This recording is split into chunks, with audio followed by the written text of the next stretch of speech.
Halo semuanya, kembali lagi di channel Raja Galba ya. Nah, di video kali ini saya ingin membahas tentang OJK yang telah memblokir nomor-nomor yang meresahkan di dunia keuangan khususnya pinjol gitu ya. Nah, berita ini saya dapatkan langsung dari CNBC News ya dengan judul "Tak Beradab, OJK Temukan 195 Kontak Debt Collector Intimidasi Debitur". Ini nggak seperti biasanya ya CNBC Indonesia. Biasanya kalau CNBC, Kompas gitu nggak ada ini tulisan tak beradabnya gitu kan. Wih, sekarang sih ada tak beradab gitu. Nah, langsung saja kita baca sedikit gitu ya, oke. Satuan Tugas Pemberantas Aktivitas Keuangan Ilegal atau Satgas Pasti Otoritas Jasa Keuangan atau OJK pada periode bulan Januari sampai dengan Februari 2024 melakukan pemblokiran terhadap 195 nomor kontak pihak penagih debt collector dari pinjol ilegal. Oh, pinjol ilegal, bukan pinjol yang legal. Ya, oke. Selanjutnya, mereka dilaporkan melakukan ancaman, intimidasi maupun tindakan lain yang bertentangan dengan ketentuan. Lalu, pemblokiran tersebut akan terus dilakukan dengan berkoordinasi dengan Kementerian Komunikasi dan Informatika RI untuk menekan ekosistem pinjaman online ilegal yang masih meresahkan masyarakat. Tulis bla bla bla bla. Otoritas Jasa Keuangan atau OJK melalui Satuan Tugas Pemberantas Aktivitas Keuangan Ilegal atau Satgas Pasti pada Februari-Maret 2024 memblokir 537 pinjaman online yang ilegal. Lalu 48 konten pinjaman pribadi atau PINPRI dan 17 entitas yang melakukan penawaran investasi atau kegiatan keuangan ilegal. Oh, jadi yang diblokir itu adalah yang ilegal. Coba kita baca nih di sini. Sejak 2017 sampai dengan 31 Maret 2024, Satgas telah menghentikan 9.000 entitas keuangan ilegal yang terdiri dari 1.000 bla bla bla bla yang ilegal gitu ya.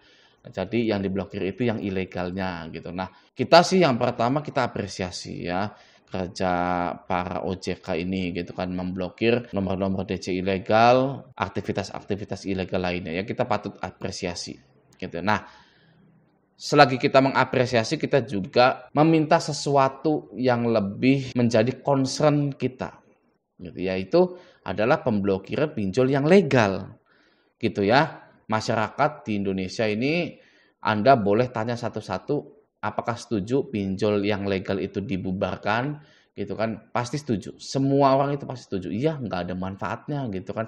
Banyak kasus bunuh diri, banyak kasus yang membunuh orang lain hanya karena pinjol gitu kan. Pasti semuanya seperti itu. Ya, jika disurvei satu-satu seperti YouTuber yang ngeprank itu kan. Nah, kita demand-nya di situ. Kita demand-nya sebagai masyarakat Indonesia ini kita demand OJK untuk lebih tegas lagi atau bahkan memblokir pinjol yang legal. Nah, seperti yang kita tahu, SPayLater di bulan ini pun dipanggil oleh OJK karena penagihannya ya yang mungkin tidak beradab gitu ya. Nah, ini ya yang sebenarnya demand utama kita itu di situ. Ya di pinjol-pinjol yang legal gitu kan. Nah, saya juga nemu nih yang tidak beradab. Mari kita lihat. Dari Mas Kiki Aprian, Tu Raja Galbay. Oke. 2 hari yang lalu. Selamat sore. Mohon saran dari teman-teman semua yang pernah didatangi DC Aku Laku dan DC Tunaiku Amar Bank. Saya dipaksa suruh bayar tunggakan dan saya bilang tidak sanggup bayar. Nah, dari 2 aplikasi ini sama-sama mengatakan saya harus membuat surat keterangan tidak mampu dari RT dan RW. Kira-kira apa yang harus saya lakukan? Gitu ya. Jadi dia ini Galbay di Aku Laku dan Tunaiku Amar Bank. Gitu ya. Nah, di sini ada beberapa hal yang ingin saya sampaikan. Yang pertama adalah DC Aku Laku dan DC Tunaiku menyuruh Mas ini membuat surat keterangan tidak mampu atau surat miskin ke RT RW itu adalah penghinaan yang keji sekali. Ya, maksud dari DC tersebut menyuruh Mas ini membuat surat keterangan tidak mampu, maksudnya adalah Anda itu miskin, silahkan dipertegas ke RT RW melalui surat miskin. Ya, jadi biar Anda itu malunya itu sampai RT dan RW Anda. Gitu loh ya, nanti bisa saja ditempelin keluarga tidak mampu dan lain-lain gitu ya. Nah, itu adalah penghinaan yang keji. Buat makan aja sampai minjol. Ya, kata DC Aku Lakunya, kata DC Tunaikunya ini ya, Makan aja harus pakai uang pinjol, harus pinjam dulu. Betapa miskinnya nasabah ini, gitu kan. Ya sudah, kalau Anda tidak mampu untuk membayar, silahkan bikin surat keterangan miskin agar disahkan Anda itu benar-benar miskin. Lalu kirimkan ke kita, gitu ya, ke DC ini, gitu ya. Itulah DC pinjol yang sekarang, ya. Gambaran DC pinjol yang sekarang. Oke, ini dari Mas Kiki Aprian ya. Lalu ketika Anda itu sudah dikenal di masyarakat bahwa Anda itu orang miskin, gitu ya. Anda sudah bikin surat miskin di RT RW. Apakah pinjol Anda akan lunas? Apakah DC Aku Laku ini akan melunasi pinjol-pinjol Anda? Apakah DC Aku Laku dan DC Tunaiku ini akan menghapus hutang-hutang Anda? Jawabannya tentu tidak. Ya, tentu tidak. Karena ini hanyalah penghinaan kepada Anda saja. Ya, kalau semua hutang pinjol bisa dilunasi atau dihapus dengan surat miskin, maka tidak akan ada yang namanya pinjol. Ya, pinjol itu produknya jual beli uang. Ya, saya berikan kepada nasabah 2 juta. Nasabah wajib mengembalikan 2.500.000. 500 itulah keuntungan saya. Ya. Kalau misalkan pinjol A meminjamkan kepada nasabah sebesar 2 juta, lalu bayarnya pakai surat miskin, surat keterangan tidak mampu, lalu keuntungannya dari mana? Ya, pinjol-pinjol itu. Ya, ini dari sisi pinjolnya gitu ya. Kita berbicara dari kacamata perusahaan pinjolnya dulu. Gitu ya.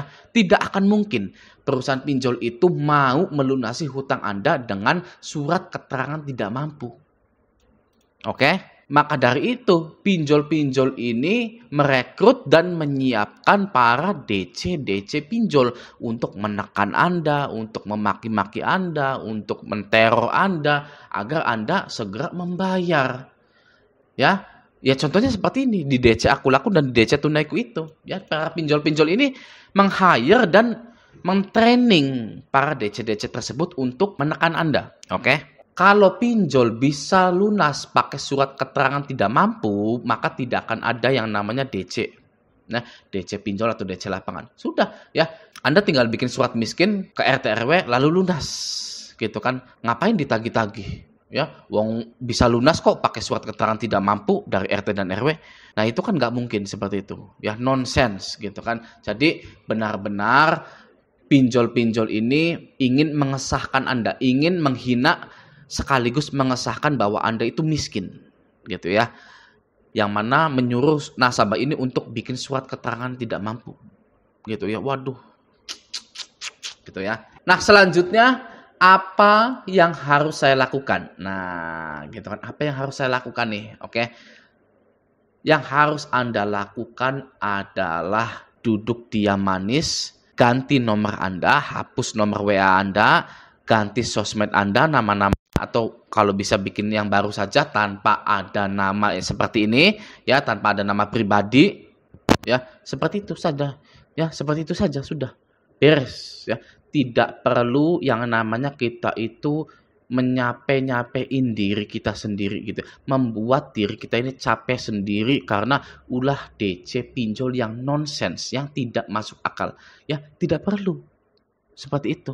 DC pinjol itu paling banyak akalnya untuk menekan para nasabahnya. Ya, DC pinjol itu paling banyak akalnya untuk menghina-hina para nasabahnya.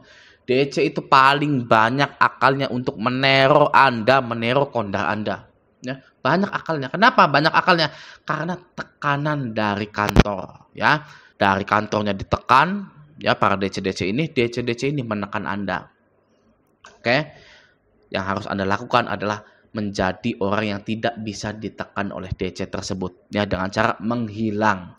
Oke, menghilang saja, ya, tidak melanggar hukum, ya. Kalau Anda tetap meladeni para DC ini, ya, lalu misalkan Anda beneran bikin surat keterangan tidak mampu dari RT, ya, bulan depannya atau minggu depannya Anda akan dikerjain lebih gila lagi, ya. Misal minta foto waktu nerima sembako, terus minta foto atau video waktu Anda ngemis-ngemis di lampu merah sebagai bukti bahwa Anda sudah tidak bisa lagi membayar pinjol. Ya. Apakah Anda mau menuruti hal itu? Ya kan? Ya, tidak perlu. Apakah Anda mau dihina-hina seperti ini? Ya, wajib membuat surat keterangan tidak mampu dari RT dan RW. Ya, apakah Anda ini ya? Coba Mas Kiki hubungi saya. Apakah memang benar-benar sudah membuat surat keterangan tidak mampu, gitu kan? Kalau sudah, waduh, itu bahaya. Ya, Anda wajib membuka mata Anda, yang merefresh otak Anda lagi. Oke? Jadi buat para nasabah yang gagal bayar, jangan pernah menghiraukan DC ketika Anda itu gagal bayar. Oke? Pokoknya potong semua atau hilangkan semua akses pinjol untuk mengontak Anda. Karena jika Anda tetap meladeni DC atau tidak meladeni tapi melihat pesan-pesan penagihan dari DC tersebut, Anda akan menjadi seperti orang gila. Ya, ketika kewarasan itu sudah tidak ada lagi di dalam diri Anda karena Anda sering menerima asupan penagihan-penagihan dari DC tersebut, maka yang terjadi selanjutnya adalah hal yang akan merugikan Anda. Contohnya adalah mengakhiri hidup, yang pertama. Yang kedua, mengakhiri hidup orang lain untuk bisa menguasai hartanya, lalu bobol ATM, ya, dan lain-lain. Saya berbicara seperti itu, resiko seperti itu berdasarkan fakta yang ada, berdasarkan fakta yang sudah terjadi di dalam dunia perpinjolan. Ya, banyak orang yang seperti itu. Banyak sekali orang yang mengakhiri hidupnya, mengakhiri hidup temannya, yang merampok ATM, merampok sana-sini hanya untuk bayar pinjol. Ya, itu sudah fakta. Anda bisa cari di Google. Nah, Anda jangan sampai seperti itu. Ya, caranya simple. Jangan pernah lagi membaca penagihan-penagihan dari DC-DC pinjol tersebut. Nah, sehingga hidup Anda akan menjadi normal kembali seperti sedia kala. Oke, gitu ya. Nah, semoga video ini bermanfaat. Sampai jumpa di video selanjutnya.